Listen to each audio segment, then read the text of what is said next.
Hello and welcome to the Daily Comic and Collectible, episode 513.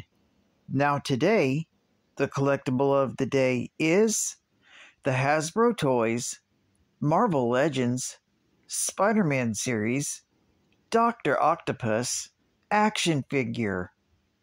Otto Octavius gears up with his 4 mechanical arms, or appendages, as the evil genius Doc Ock. With Marvel Legends, you can start a legendary collection of comic and movie-based Marvel characters. This 1/12 scale, 6-inch Doc Ock figure is finely detailed and features a comic book-inspired design. This action figure is fully articulated for added posing and displayability, and will make a worthy addition to your Marvel Legends Spider-Man series. This is part of the Marvel Legends Spider-Man Build-A-Figure collection to assemble Marvel's SPDR. Collect the set to create your own Build-A-Figure Spider-Man character. Box includes action figure and 4 accessories, being his mechanical appendages. Comes in a collector's friendly window display box and was released in 2017. By Hasbro Toys. Now, the comic of the day is Amazing Spider-Man, Volume 1, issue number 296, with a cover date of January 1988, with story by David Michelinie, art by Alex Saviuk, and cover by John Byrne. This issue is titled Force of Arms. The story opens with Spider-Man having run out of fluid while on patrol.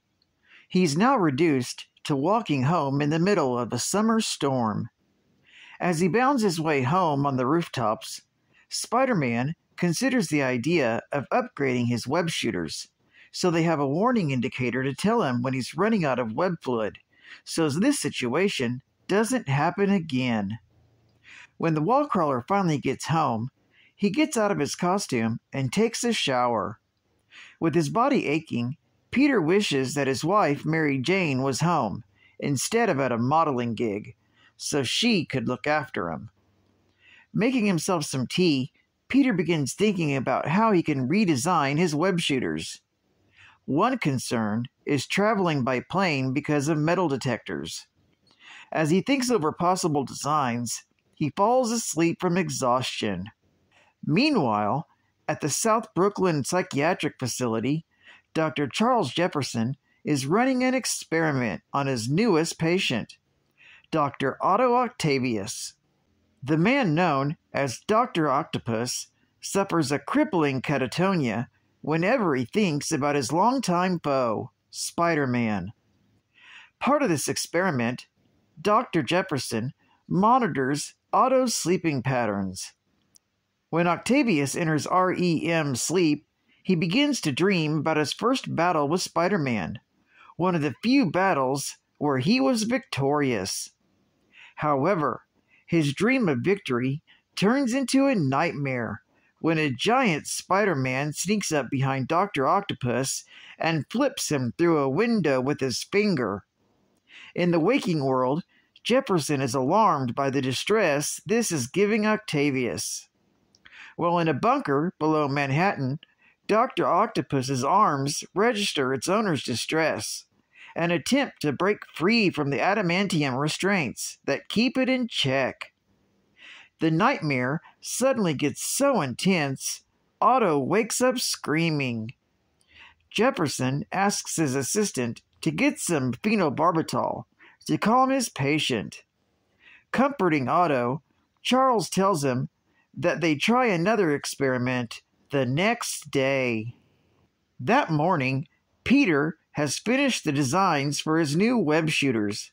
However, the materials needed would be expensive. He wishes he could make a living as a fashion photographer, but has to settle for finding a lucrative photo assignment for the Daily Bugle. He looks at a photo of Mary Jane and finds that he misses having her around. He then picks up the phone and calls Kate Cushing at the Daily Bugle. Unfortunately, she doesn't have any assignments for him, and isn't interested in any Spider-Man photos unless they are spectacular. Peter then goes on his regular routine of patrolling the city as Spider-Man to find a crime to photograph. While back in Brooklyn, Dr. Jefferson runs another sleep test on Dr. Octopus. This time, the mentally disturbed villain dreams he's in a world where everyone is dressed like Spider-Man.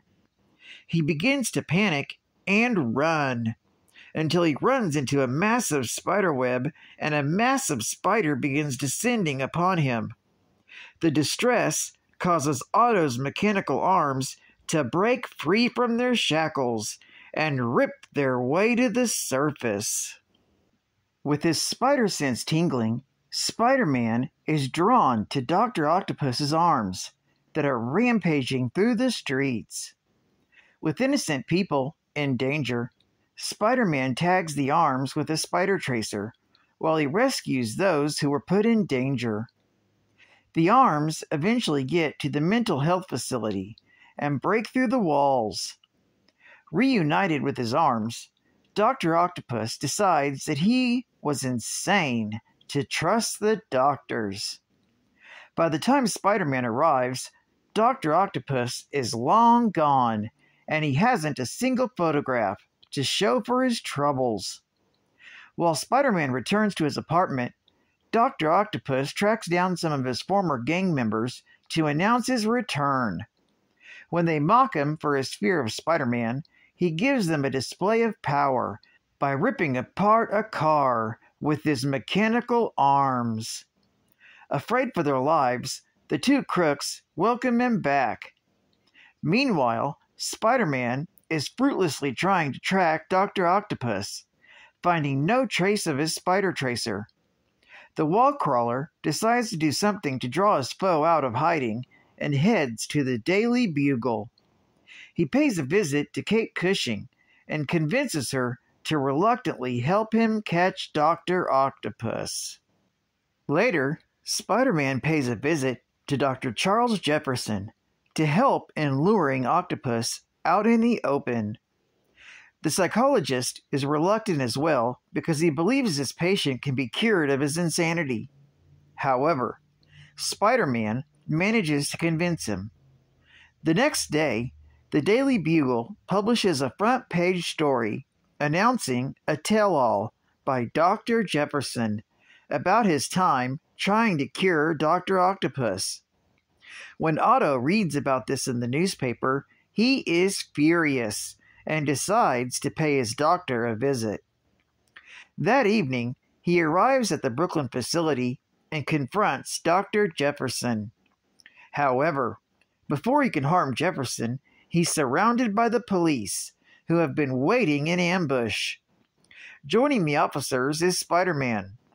Upon seeing his old foe, Dr. Octopus enters into a catatonic state. Unfortunately, this doesn't end his threat, as his mechanical arms begin to subconsciously protect their owner. Spider-Man lures the mechanical arms into the basement, where the flailing appendages break open pipes, causing Otto to be sprayed by hot steam. Reeling from the pain, the mechanical arms smash their way through the ceiling and escape the building. Spider-Man feels lousy for the trick, but figures that Dr. Octopus will think twice before attacking him again. The next morning, Peter sells his pictures to the Daily Bugle, giving him enough money to pay for his web shooters. Peter once again figures he won't be hearing from Dr. Octopus for a long time. But Peter is dead wrong. However, as back at his hideout, Dr. Octopus figures the only way to get rid of his crippling fear of Spider-Man is to take some extreme measures and annihilate the entire city of New York. This story is continued in The Amazing Spider-Man, issue number 297. Geek Fact: this is considered a minor key issue, being the first unofficial appearance of Spider Cop in a dream of Dr. Octopus. Bonus Geek Fact: Peter has been concerned about metal detectors since he visited Flash Thompson in jail. Circa Amazing Spider-Man, issue number 278, from July of 1986. State-of-the-art gaming. Whip, dribble, spin, rescue, duck, hurdle, bombard, screen, roll, dive, pass, evade, sprint, raid, dunk, hurl, loop, leap, capture, stab, defend, shoot, invade, blast, escape, attack, jump, and swerve. Insert Konami video games into your Nintendo Entertainment System and play your heart out. Games include Russian Attack, Track and Field, Top Gun, Castlevania, Double Dribble, Stinger, and even Goonies 2. Get the latest games today, only from Konami. And final geek fact: the fear of Spider-Man. When Doc Ock went to war with the Owl, Spider-Man and the Black Cat attempted to intervene. Devastated that the confrontation had left the Black Cat near death, a cold-hearted Peter said farewell to his friends before entering what he believed to be his final showdown with Dr. Octopus. Spider-Man's victory was remorseless, and Doc Ock developed a morbid fear of his arachnid foe. Imprisoned in a mental institution, Otto struggled with his overwhelming phobia of Spider-Man. Knowing that he could not face his foe directly, Ock's next plan involved the use of biological weapons to kill the entire population of New York City. Spider-Man was forced to fake a humiliating defeat lest the city be destroyed, restoring Otto's self-confidence. Well, I'd like to thank you for joining me for another Daily Comic and Collectible, and I hope to see you again the 27th after Christmas. This is Catman Comics Man, and I'll catch you on the flip. Over and out.